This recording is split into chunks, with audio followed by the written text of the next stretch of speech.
What's up mga Lodi? Kumusta kayo? So for today's tutorial mga Lods, para dun sa mga hindi pa nakakaalam, ituturo ko lang sa inyo kung paano gumawa ng Instagram account sa inyong mga cellphone. Okay? So madali lang naman to mga Lods. Alam ko marami na sa inyo ang nakakaalam nito. Para dun sa mga nakakaalam mga Lods, pwede na kayong mag next video. Okay? Ang video na ito para dun sa mga hindi pa nakakaalam kung paano gumawa ng Instagram account. So ganito lang ang gawin nyo mga Lods.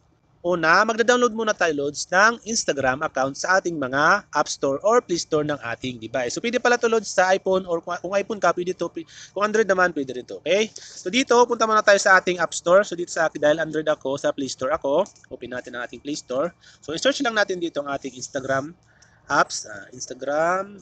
So, ganyan ang lalabas mga Lods. Ayan, sa taas na yan, Instagram na yan. So, kung hindi pa kayo nakapag-download, i-download nyo muna. So, dahil ako nakapag-download na, ang gagawin ko, i-open ko na lang siya. Kung kayo nakapag-download na rin, i-click mo lang yung open na yan.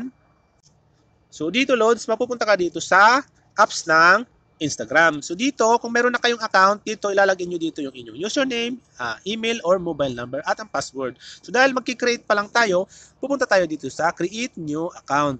So dito Lods, may dalawa ka ditong option na pwede mong gamitin sa paggawa ng Instagram account. So unang option ay ang mobile number. Kung ayaw nyo naman gumawa ng Instagram gamit ang mobile number, pwede kayong gumawa ng Instagram gamit ang email. Okay? So ang gagamitin natin ditong way, email mga Lods. Okay? Ayan, click natin yung email na yan. Ayan. Tapos, maglilipat siya ng ganyan. So dito, ilalagay natin dito ang email. So parehas lang naman ang process nito, Lods, ay magkaiba lang siya ng gagamiting paraan. Email ang gagamitin natin or pwede rin na mobile number. So nasa inyo yan. Kung gusto nyo mobile number, i-click mo yung mobile number. Okay? So dahil email ang gagamitin ko, ilagay lang natin dito Lods yung email na hindi pa connected sa Instagram or hindi pa siya nagagamit sa Instagram. So halimbawa ganyan, pag once na nailagay mo na, i-click mo lang tong next. Tapos lalabas to, ilalagay mo dito ang inyong buong pangalan. Tapos, pag once nalalagay mo na yung buong pangalan mo, i-click mo tong next na yan. And then, lalabas to, create password. So, dito, magkikreate tayo ng password. So, pag naggagawa tayo ng password mga Lods, tandaan natin ay kailangan 6 digit, at least 6 digit, mayroong number at letter. Okay? So, pag once na nalagay na natin yung preferred password na ginawa natin, i-click natin tong next na to. Tapos dito, tatanungin tayo kung gusto mo ba daw i-save yung account na to sa iyong cellphone. Kayo na bahala kung gusto nyong not now or save, kayo na bahala. So ako, katulad nito, gusto ko siya nakasave na. Ayan, click ko lang itong save. Tapos, ilalagay natin dito yung ating birthday. So, pag naglalagay tayo ng birthday, siyempre dapat siguraduhin natin. Kung hindi pa tayo, kung underage pa tayo, below 18 pa tayo, so may restriction yan si Instagram. So, dapat ang ilalagay natin dito ay yung hindi above 18. Ayan. Tapos, i-click lang natin tong next na yan, I set na yan. Tapos, ganyan na siya. Ngayon, pag okay na yung birthday mo, i-click mo lang tong next.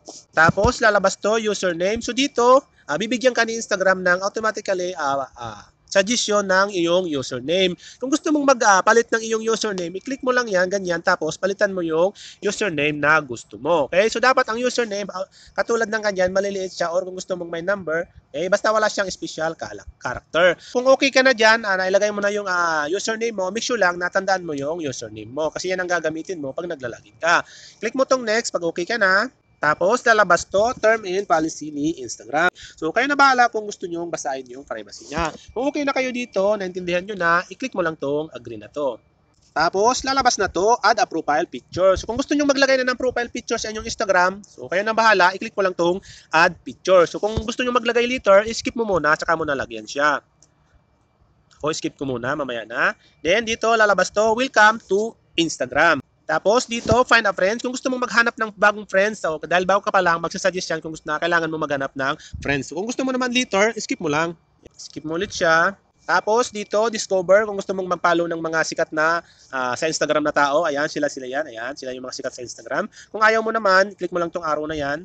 Tapos, lalabas na Lods yung iyong Instagram account. So, dito, ito na yung Instagram account mo. Para makita mo yung profile ng Instagram account mo, click mo tong sa baba na yan na parang tao na yan na walang mukha.